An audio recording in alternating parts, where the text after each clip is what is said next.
But on wonder, we seek it, we yearn for it, we cherish it, don't we? Wonder. We want to create wonder for one another. We want to share what we find. It's good to feel wonderful. It's good to feel full of wonder. I think what we do here, remembering the words of the Last Supper and finding in the re-saying of them, there is real presence as we come forward to receive in the simple form of bread and wine, like at the Last Supper, of the sacrament of the divine sharing with us. It's full of wonder.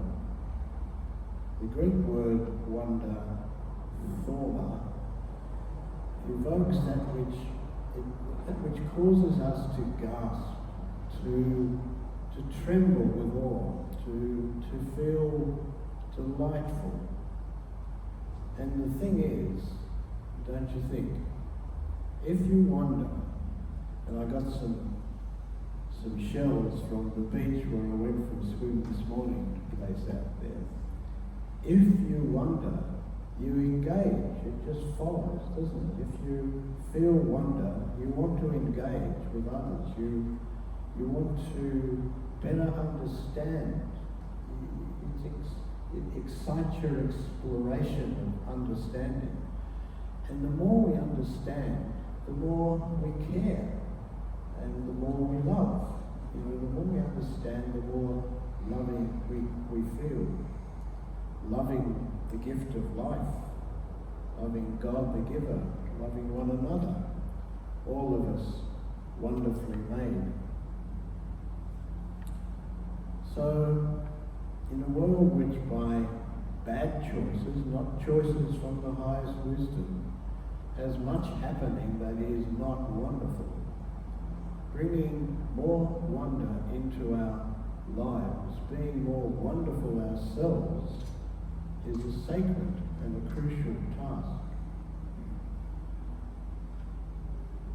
Vote one wonder. Pre-election plug. So what do you think about that wonder? That strikes a chord immediately with our Indigenous friends. They say they have a connection with this land which we have lost. They say their identity is we are connected to country. They are connected to this country to which my ancestors, British, Irish, have arrived without understanding our connection with this land. The Aboriginal people have it. They live in a sense of wondrous connection. That's a lesson we have to take on board. The land is our wonder. The land is the basis of who we are. We don't understand, we of the Western world, the scientific world, we don't see ourselves as intimately connected to that land. That land is the wondrous connection between both cultures, between my scientific work and my Indigenous cousins.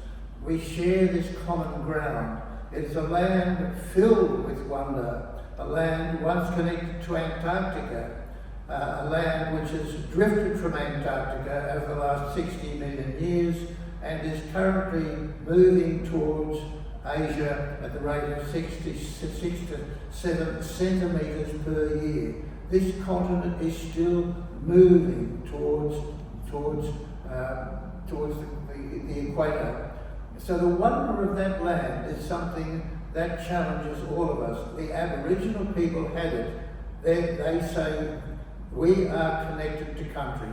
That's a lesson I would like all Australians to take up as a challenge.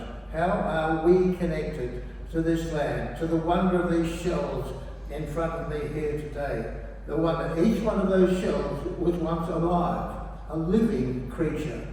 It's unlike us, it had no reflective consciousness.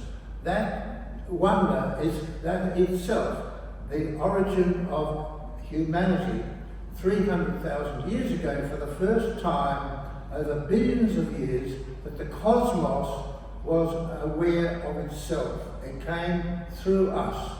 Now we share in the wonder of the cosmos, the wonder of who we are, and that's the great challenge we seek to understand in Australia, the land, with our common ground, shared with Indigenous people who we fail to understand, in a common ground where we all must learn to live together.